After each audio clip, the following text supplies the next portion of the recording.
La campagne Merck lancée dans notre pays, c'est un honneur que Merck nous fait en venant chez nous et c'est une confiance qu'ils ont placée en notre fondation pour venir nous aider à aider celles qu'on appelle stériles et à leur donner un sourire et les aider à réaliser des activités génératrices de revenus pour pouvoir survenir à leurs besoins, les autonomiser pour qu'elles puissent être à l'aise dans la société comme toute autre femme.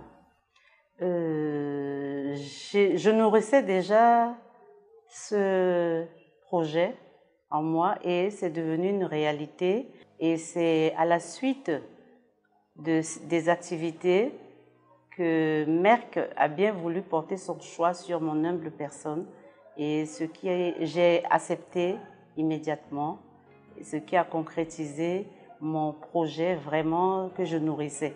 Vous savez qu'en Afrique, quand on n'a pas d'enfants, on est rejeté déjà par la communauté et on est vraiment isolé.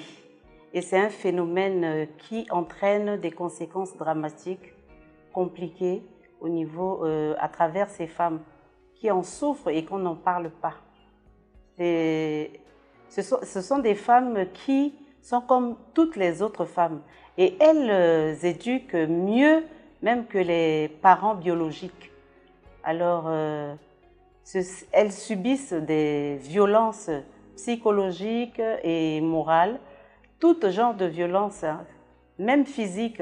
Lorsqu'on avait vu dans le documentaire qu'on avait projeté dans la matinée, vous avez vu que la dame, elle n'était pas victime de stérilité, c'était plutôt son mari. Et le mari n'a pas voulu admettre et lui a coupé les 2 mains. Donc ça, c'est une violence atroce que subissent les femmes stériles.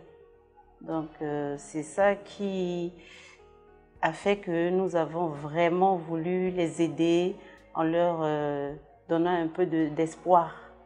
La stratégie, c'est les médias. Pour la sensibilisation, il n'y a que les médias. La presse écrite, la presse orale et à travers les organisations de campagnes de sensibilisation à travers le pays.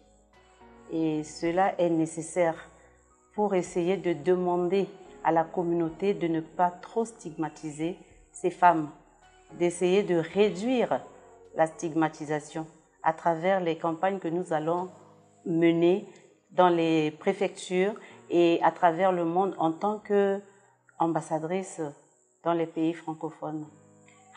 Ce que je dirais à la communauté tout entière, c'est de ne pas stigmatiser les femmes stériles et aux jeunes couples de se référer aux spécialistes qui pourront leur donner des conseils, les soigner afin qu'ils puissent avoir l'espoir d'avoir un enfant.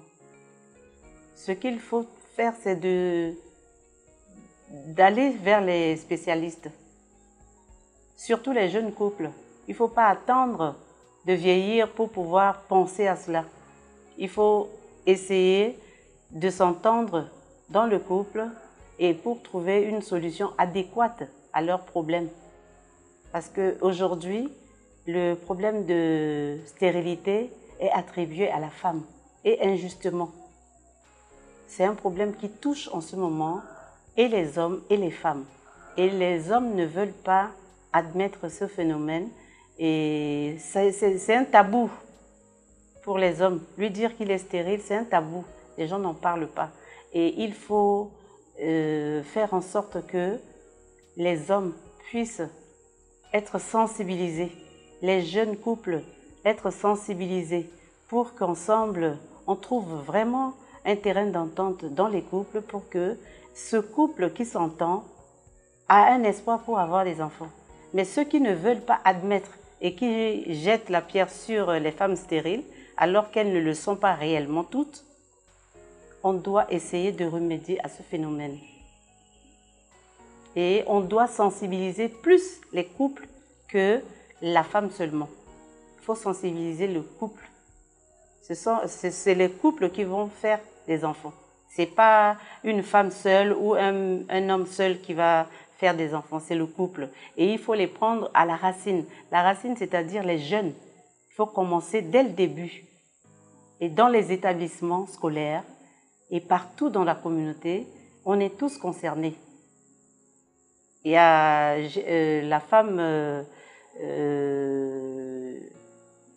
l'ivoirienne, dont on a vu le documentaire tout à l'heure.